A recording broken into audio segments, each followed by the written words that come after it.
Hey guys, Happy New Year 2024. I'm excited about today's guest, Marsha, and she's an NLP trainer. She's also coaching. She's built out a fruitful and productive coaching program, and I'm happy to welcome her to the show for the new year. So, Marsha, welcome. Oh, thank you so much for having me, Christopher. I'm thrilled to be here. Yeah. Yeah, you actually have a really interesting, you're a business coach, you're a speaker, you're author, podcaster as well. Kind of set the stage, lay the groundwork for the information that the listeners are going to listen to. I do have a lot of different areas of what I do, but it really comes down to different ways of sharing the work that I do. So I like to say that because years ago, I had this vision of writing a book and starting a podcast and a coaching business. And every mentor I had at the time said, you can't do that. It's too much. You need to stay in one lane. And I was like, I don't think so, actually. So glad I didn't listen. I think that what it comes down to is, most people, if you can really get quiet enough, you know how to deliver your message and start to trust yourself in what that is. So I actually had a very different start to my business in the sense that about 12 years ago, we were parents who were dealing with teen substance abuse. And I found myself in this space of, shying away, being in shame, no voice, not sure how to share a story, and really just trying to survive until I hit a point where a counselor said to me that I know you feel like nobody is talking about difficult things. Maybe that's because you're supposed to. And that opened up the door of maybe I am supposed to.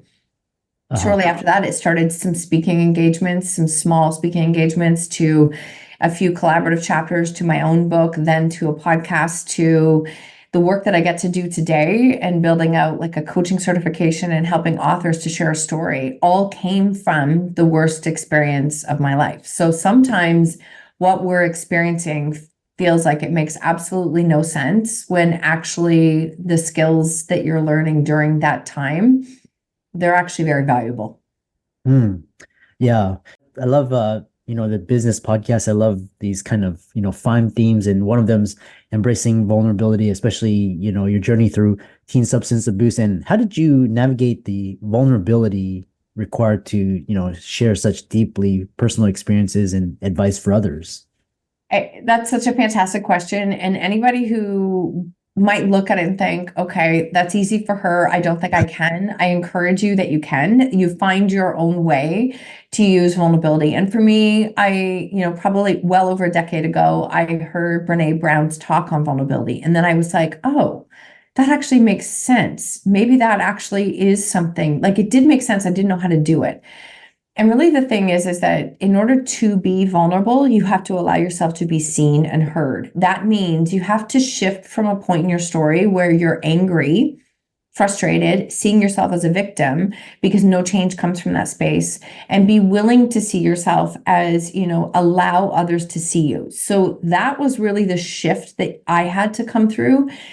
And then being in a space of allowing people to see me, hear me, know what I was walking through built some of the most incredible connections that I have in my life today. And so once you get a win under your belt with vulnerability, I don't know how else to say it other than you get a win and you meet a new connection. It's like, oh, that's great. So all Yeah. of a sudden it becomes this, self-fulfilling prophecy in a good way that vulnerability can lead to some of the best connections ever. And it does. I've proven it dozens of times over. Uh, I know it's scary, but doing nothing is scary. Staying small is scary. Stopping is scary. Like, we get to choose what's scary. We get to choose which hard we want. And I now make a conscious choice to embrace vulnerability because I know how incredible it has made my life. Hmm. Yeah, I love that. And I was listening to this recently by just kind of Arnold Schwarzenegger. I don't know, whatever Mhm. you feel about him, but Yep. he's got some, good motivational, and then he's guys talking about being useful, and he's talking about, when he was running for governor, people, kind of all these adjectives, and he's just own up. He's like, yes, I did that, yes, and then move on. And as opposed to, putting up fronts and shields and these layers, these barriers. So, yeah, I There's a love lot of power in it. There really is. It's very powerful when you can do it and say, yeah, I've made mistakes. Like I can guarantee you as a parent, I made mistakes. 100% I did. yeah. Um, But also the mistake is thinking that we're supposed to go through life perfect. That was never the plan that we signed up for either. So we're all going to make mistakes. I think there's a lot of power in saying, yes, I made that mistake, and this is what I'm doing now because of it. Where it becomes a problem is when we continue to make the same mistakes like year after year after year, and then blame others for it. That's actually a much bigger problem than actually owning mistakes. Which kind of is a good segue, is this radical responsibility concept, and you emphasize this concept. Elaborate what this means, how it plays a crucial role in healing and empowering others.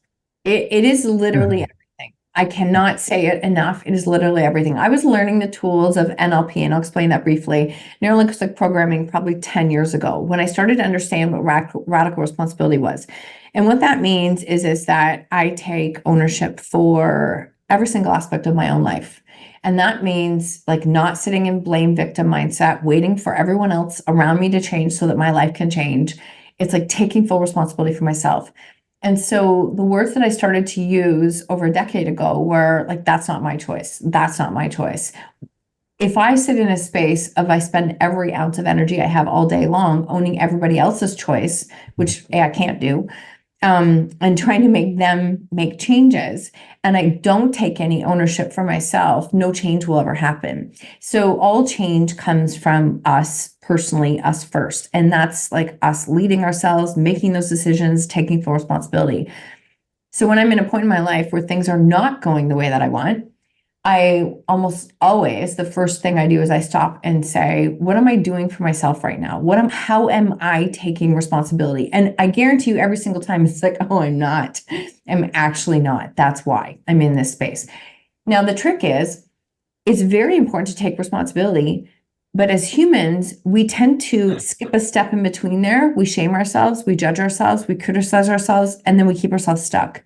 How fast can you catch yourself and recognize what you're doing or not doing that's helping you, and then just move on? Like, just move on. Stop shaming yourself in that moment because it only keeps you there. Like already, I saw somebody post yesterday, and this is January 2nd, post yesterday, I didn't get done what I was supposed to do today. And it's January 1st. And I'm like, okay, you don't need January 1st in order for your life to change. It's like one decision at a time, one day at a time. That's radical responsibility, is like owning that piece. That's also called in the NLP world, living at cause. When you live at cause, that means you are the creator of your own life. And that's where your personal power is. When you don't live at cause, when you don't take radical responsibility, you're literally giving your personal power away to every circumstance and everything that's happening outside of you. Yeah, I really love that. One thing, because you mentioned NLP, and I love this idea because you're kind of using words and images and kind of reprogramming. And how, when you talk about reinventing your kind of, everybody takes their experience and make it a new empowering story. How is that different from, rationalization, or just kind of these or just kind of delusions? How is it different? So rationalization, I'm going to answer it this way, in a sense that our mind is made up of our conscious and our unconscious mind. So our conscious mind is responsible for 5% of what like we think, where our thoughts are, what we believe, etc. Our conscious mind is the goal setter. That's the person that created the vision board on January 1st. That's the one that, puts the workout clothes. That's the one who like does the actionable things to set themselves up for success. The unconscious mind is where 95% of your thoughts and your beliefs are, and they are running on repeat. And they've almost always come from experiences that we had from the age of 8 and under. So it's your hard drive of your computer that's running on full stop. What does that mean? It means that if I set the goal of what I want to do this year, I create the prettiest vision board, I say all the affirmations, I do all of those things, which are great. But deep down, I don't believe that it's possible. I don't believe that I can change that story. Then I'm never going to have success with that. Or I might, but I won't hold it because I'll self-sabotage it because I don't feel worthy of holding on to it. And so changing a story, like literally changing a story, requires going to the root cause of where that story originated from, Uh-huh. seeing that story differently, learning something about yourself from that experience, and then changing it to a new empowering thought. So it's not as simple as just saying the affirmations. It's like going to the root of why you don't believe that you can and changing the root of it. That's what changes the story. Mm.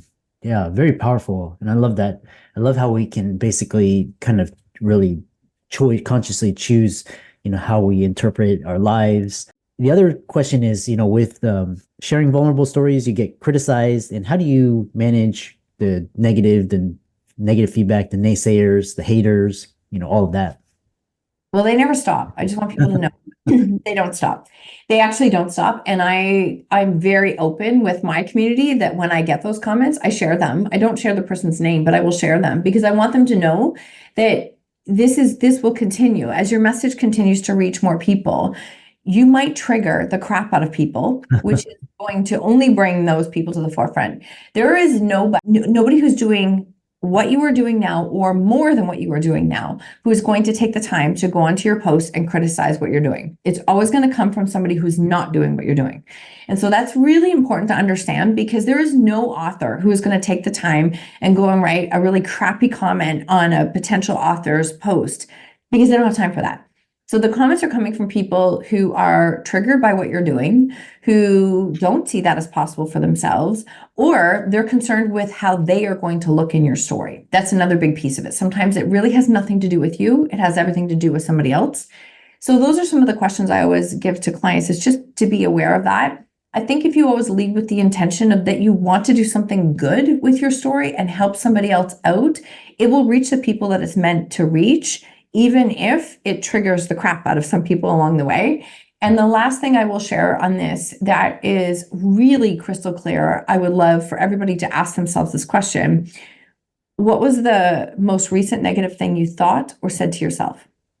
And then ask yourself, who else speaks to you that way in your life? And the answer is almost always no one. And so we are so worried about all of the people out there, the thems, what will they say, when actually the biggest critic we ever have is the one that's living right now inside of our own head. So forget worrying about what everyone else is thinking or saying. You're the person that you have to learn how to lead. Yeah, I love that. And I love this idea, just basically, the haters, because they haven't done what you are trying to do and, seeking mentors, finding those. And I mean, you look back a year later, they're really the haters. They haven't really done anything. It's just They haven't moved. They probably haven't moved at all. And that's okay. Like they haven't moved at all. And so you're not here to share, like that's not who you're here to help anyways. And it's always funny, right? Because sometimes I help people with putting a vulnerable story out there, a vulnerable post and sharing. And they're like, oh my God, look at this comment that I got. And I'm like, you have like 57 beautiful comments and you have one negative one and you're giving all of your energy to one out of 57. Like can you just see for a second? What that does is it discounts all of the 56 messages of people saying, thank you for sharing.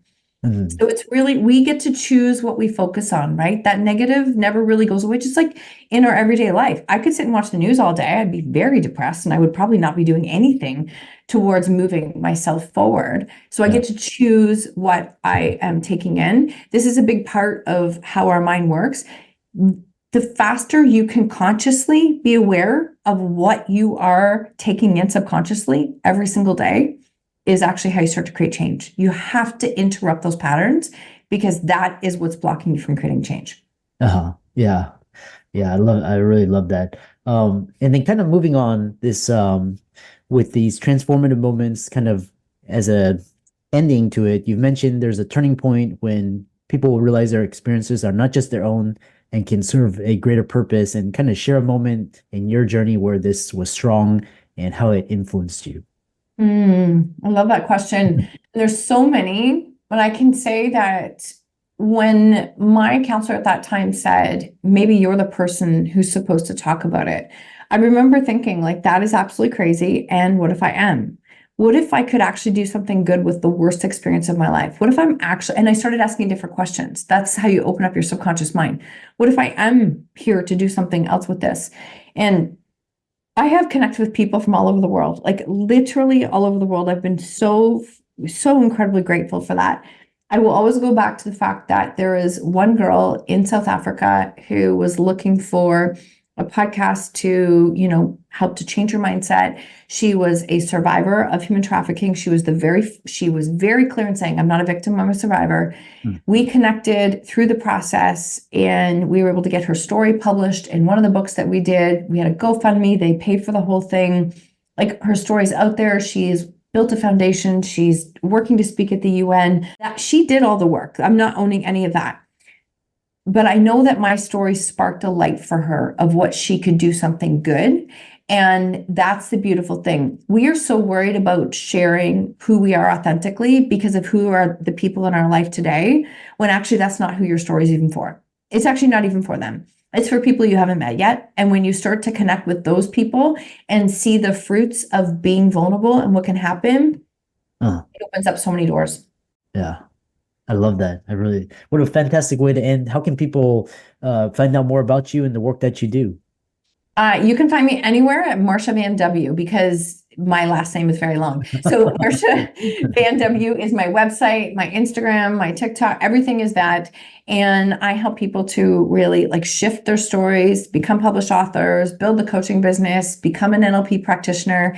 All of it was based on the stories that I walked through and the change that I get to do. So you can find me anywhere there. And for all the listeners out there, let's thank Marsha for coming on and really owning your story, creating your story, empowering others. And be sure to give her a like, follow, share, comment, subscribe to her socials in the show notes. And with that, thanks so much for coming on to the podcast. Thank you for having me.